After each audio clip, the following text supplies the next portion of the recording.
탄핵 정국 속에 등장한 극우화 현상에 대해 대다수 교회들이 침묵하는 사이 교인들의 고민이 깊어지고 있습니다.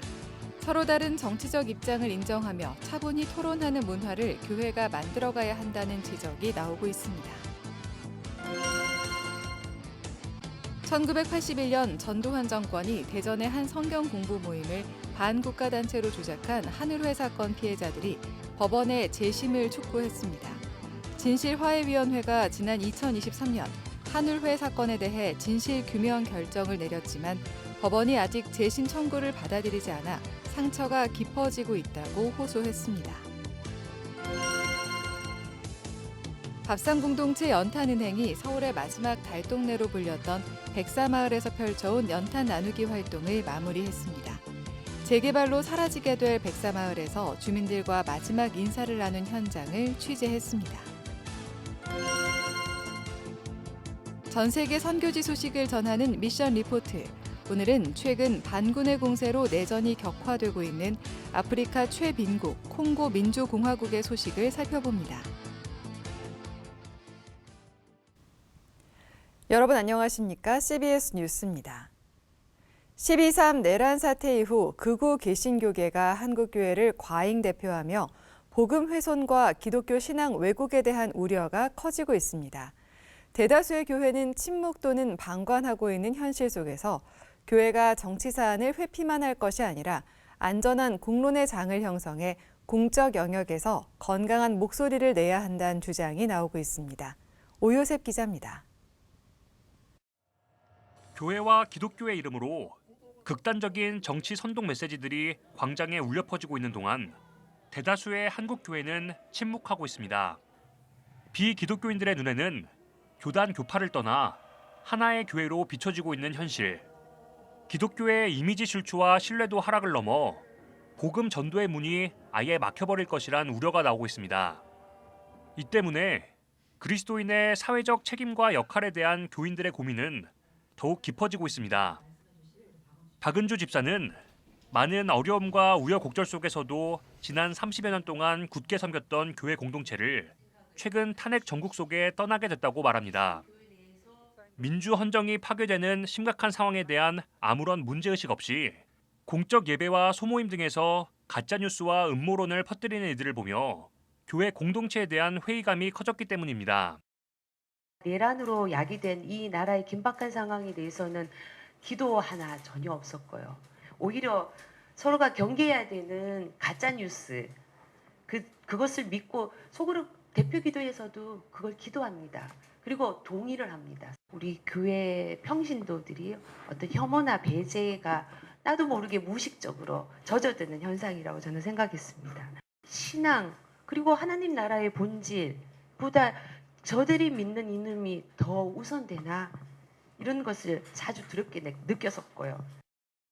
공동체의 분열과 갈등을 피하기 위해 정치적 사안에 관한 언급을 회피하는 경우가 많은데 이것이 건강한 토론을 어렵게 하고 교회와 세상의 관계를 생각하는 이들의 고민을 더 깊게 만들고 있는 겁니다.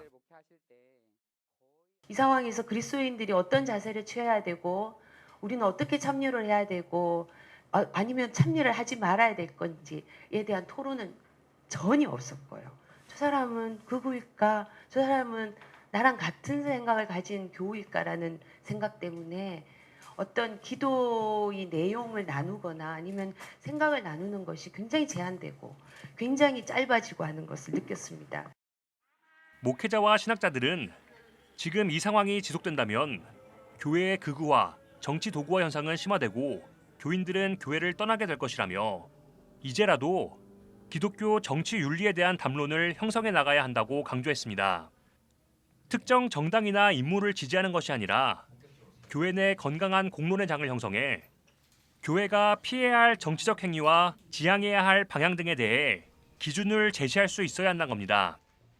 지금이라도 그러면 과연 공적 영역에서 그리스도인들이 활동을 하게 될 경우 어떤 것이 올바른 신앙의 모습인가에 대한 공론이 있어야 된다는 거죠. 2025년 한국 사회에서 민주적 다양성은 뭔가?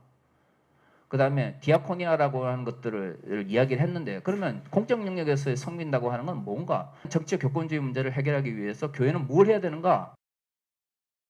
목사가 잘못된 어떤 판단을 했을 때 그것을 충분히 견제할 수 있는 그런 장치들 이런 것들이 필요하다고 생각하고 그리고 성도들도 깨워가지고 그냥 목사가 하는 말 무조건 다 따르는 그런 지성 없는 반지성적인 그런 그리스도인들이 아니라 스스로 분별력을 가질 수 있는 그래서 교회 안에서 이제 그런 교육들이 잘 이루어져야 되겠죠. 교회 공동체가 극심한 갈등을 해소하기 위해 이제라도 서로 다른 정치적 입장을 인정하며 차분히 토론하는 문화를 만들어가야 한다는 의견이 모아지고 있습니다. CBS 뉴스 오요셉입니다. 1980년 전두환 정권이 대전의 한 성경 공부 모임을 반국가단체로 조작한 한울회 사건 피해자들이 법원에 재심을 촉구하는 기자회견을 열었습니다. 진실화해위원회가 지난 2023년 한울회 사건에 대해 진실 규명을 결정했지만 법원이 피해자들의 재심 청구를 받아들이지 않고 있어 피해자들의 상처가 깊어지고 있습니다. 송주열 기자의 보도입니다. 1981년 3월 15일 주일 성경 공부에 참석했다는 이유로 강제 연행된 박재순 씨는 각종 고문과 협박 속에 북한과 관련됐다는 허위 자백을 강요받았습니다. 지난 44년 동안 국가가 날조한 국가보안법과 반공법, 개헌법 위반에 낙인해서 벗어날 수 없었습니다. 사법부 이런 족쇄와 올무가 법적인 족쇄와 올무가 나의 평생을 지배했다고 생각을 합니다. 신앙 공동체를 국가폭력의 희생자로 만든 사건, 한울회 사건 피해자들이 제대로 된 진상 규명을 위해 법원에 재심을 촉구하고 나섰습니다. 한국교회 인권센터와 한울회 사건 피해자 재심 촉구위원회는 재심을 촉구하는 1,328명의 연대 서명을 담은 탄원서를 법원에 제출했습니다. 재심 개시를 원하고 함께 마음을 모으는 이 자리가 우리들의 억울함뿐만 아니라 이 사회 곳곳에 만연돼 있는 많은 피해자들 그리고 국가폭력에 의해서 한 인생과 한 가족과 한 사회가 망가져가는 일들이 더 이상 확산되지 않기를 간절히 소망합니다. 한울회 사건 피해자들은 법원의 재심 개시를 촉구하면서 법원이 국가폭력 피해자들의 피해 회복과 안전한 사회를 위한 정의로운 판결을 내려달라고 호소했습니다. CBS 뉴스 송주열입니다. 밥상공동체 연탄은행이 서울의 마지막 달동네로 불렸던 백사마을에서의 나눔 활동을 마무리했습니다. 백사마을에서 열린 마지막 행사에는 재개발로 마을을 떠나게 된 주민들도 참석해 추억을 나누고 감사 인사를 전했습니다. 한혜인 기자입니다. 밥상공동체 연탄은행이 서울 노원구 중계동 백사마을에서 20여 년의 나눔 활동을 마무리하는 어르신 초청 행사를 열었습니다. 초청 행사에는 서울의 달동네로 불렸던 백사마을의 재개발이 확정되면서 마을을 떠나게 된 주민들이 함께했습니다. 주민들은 매년 겨울마다 진행된 연탄은행 임직원과 자원봉사자들의 연탄 나눔이 큰 힘이 됐다며 감사 인사를 전했습니다. 연탄은행 직원 여러분들이 수고해준 덕분에 매년 따뜻한 겨울을 지났습니다. 고맙습니다. 도와주셔서 연탄은행 목사님과 그 몇 년을 그 연탄을 대주신 그 봉사 여러분들의 마음을 지금까지 제가 안 잊어버리고 밥상공동체 연탄은행 허기복 목사는 백사마을에서의 기억을 소중히 간직하겠다며 함께해준 모든 사람들에게 감사하다는 인사를 전했습니다. 이어 환경이 바뀌더라도 백사마을 어르신을 향한 나눔 활동을 이어갈 계획이라고 말했습니다. 백사마을은 역사의 발자취에 없어지는 것이 아니라 다시 우리 마음에 새롭게 새겨질 거라 믿습니다. 그래서 백사마을이라고 하는 동네는 이제 재개발로 통해서 사라지지만 우리 마음의 백사마을 고향은 영원히 있을 거예요. 백사마을에서의 마지막 행사는 공연과 어르신 식사 대접, 쌀과 감사 선물 나눔으로 마무리됐습니다. 한편 서울연탄은행은 백사마을에 사무실을 설립하고 서울과 경기 지역에서 5만 8천여 취약계층에게 949만 장의 연탄을 나누었습니다. 백사마을에서의 연탄 나눔은 마침표를 찍게 됐지만 새로 이전한 서울 용산구 동자동 일대를 중심으로 취약계층 지원을 이어갈 계획입니다. CBS 뉴스 한혜인입니다.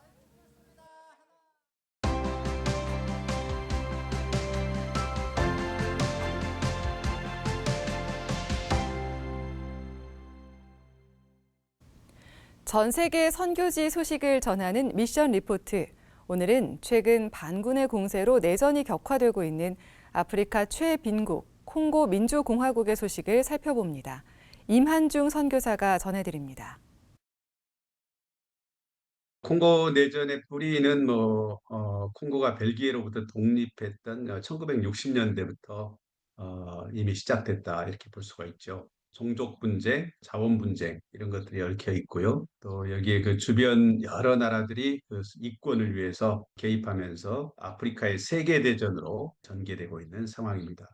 이번 내전을 주도하고 있는 세력 M23이라고 하는 그룹인데요. 최근의 상황을 보면 지난 1월 말에 M23과 르완다 방위군이 콩고 세 번째 큰 도시죠. 고마를 점령했고요. 이로써 북키부주 전체를 장악을 했습니다. 그리고 2월 18일에는 키부호수 주변에 있는 광범위한 콩고 영토를 다 장악을 했고요. 그 영향력을 점차 확대해가고 있습니다. 이런 그 반군의 움직임에 대해서 콩고 정부는 젊은이들의 자원 입대를 호소하고 있고요. 반군을 지원하는 르완다, 우간다를 강력히 비난하면서 그들의 불법적인 콩고 영토 침공에 대해서 남아공이라든지 앙골라라든지 이런 아프리카 동맹국들 그리고 유엔을 비롯한 국제사회가 연대하고 콩고군을 지원해달라 이렇게 지금 요청하고 있는 그런 상황이죠. 그런 부분에서 전쟁이 확대될 가능성이 커 보인다 이렇게 말할 수 있겠습니다.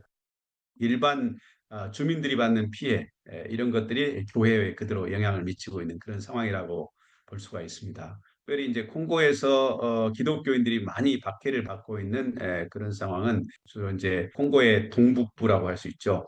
여기에 이제 무슬림 무장 단체들이 활동을 하고 있는데요. 특히 그 ISIS의 영향을 받은 ADF라고 하는 무슬림 그 극단주의 부장 단체인데 이들이 이제 주로 테러 공격을 감행하고 있고요. 지난 수년 동안에 여러 교회들이 공격을 받았고 또 수십 명의 기독교인들이 목숨을 잃었습니다. ADF가 공격하고 있는 지역에는 대부분의 그 기독교인들이 그 지역을 떠나서 피난 생활을 하고 있기 때문에 그로 인한 난민 문제도 지금 심각한 상황이 처해 있고요. 최근 M23 반군들 역시도 자신들에게 협조하지 않는 교회 또 기독교 단체 이런 것들에 대해서 합류하도록 강요하면서 공격을 감행하고 있는 그런 상황이고요. 북키부주에서는 이 반군의 강요를 거부한 그런 기독교인 청년 14명을 살해하는 그런 일도 있었습니다. 오랜 내전이 계속되면서 대부분의 교회와 기독교인들이 경제적으로 매우 큰 어려움을 겪고 있고 또 정기적으로 모여서 예배드리기 힘든 그런 상황이 지속되다 보니까 어떤 신앙생활을 유지하고 또 공동체를 계속 지속하는 데 큰 어려움을 지금 겪고 있다 이렇게 볼 수 있겠습니다. 한국교회 선교적인 관심이 가장 빈약한 나라가 콩고라고 할 수 있습니다. 지금 현재 공식적으로 콩고에서 활동하고 있는 한인 선교사가 4가정입니다. 인구가 1억이 넘는 대국인데 일단은 선교사 수가 절대적으로 부족하고요. 그러다 보니까 할 수 있는 사역이 너무 많음에도 불구하고 손이 미치지 못하는 그런 상황이고 특별히 콩고는 그 빈곤 문제가 가장 심각합니다. 1인당 GDP가 한 650불 정도밖에 되지 않는 정말 너무나 가난한 나라죠. 그러다 보니까 복음과 함께 그들의 실제적인 그 삶의 문제들을 해결해주는 그런 사역들이 지금 많이 필요한 그런 상황이고요. 또 무엇보다도 콩고의 기독교인들은 신앙적인 깊이라든가 헌신도가 너무 얕습니다. 그 개신교 인구가 한 30% 된다고 그러는데 그중에서 한 절반 가까이가 이단에 속한 사람들이라고 보면 됩니다. 그냥 무늬만 기독교인들이 굉장히 많고요. 그래서 기독교인들에 대한 훈련, 특별히 청소년, 청년 세대들이 굉장히 숫자가 많은데 여기에 대한 교회 관심과 투자가 절실하게 필요한 그런 상황이라고 할 수 있습니다.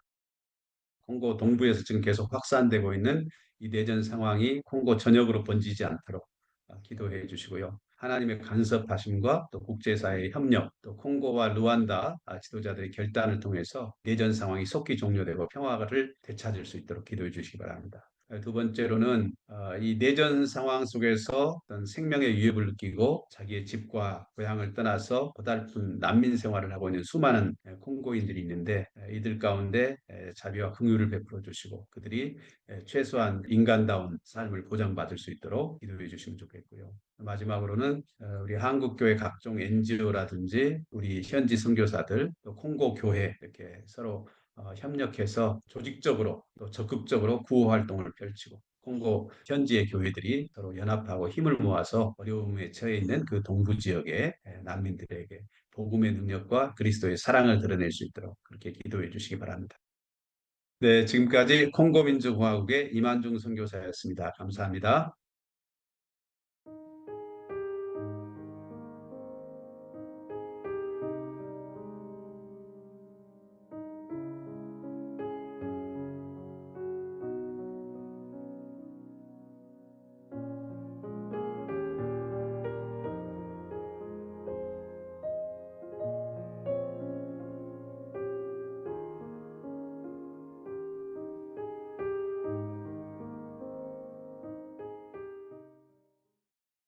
이상으로 뉴스를 마칩니다. 시청해주신 여러분 고맙습니다.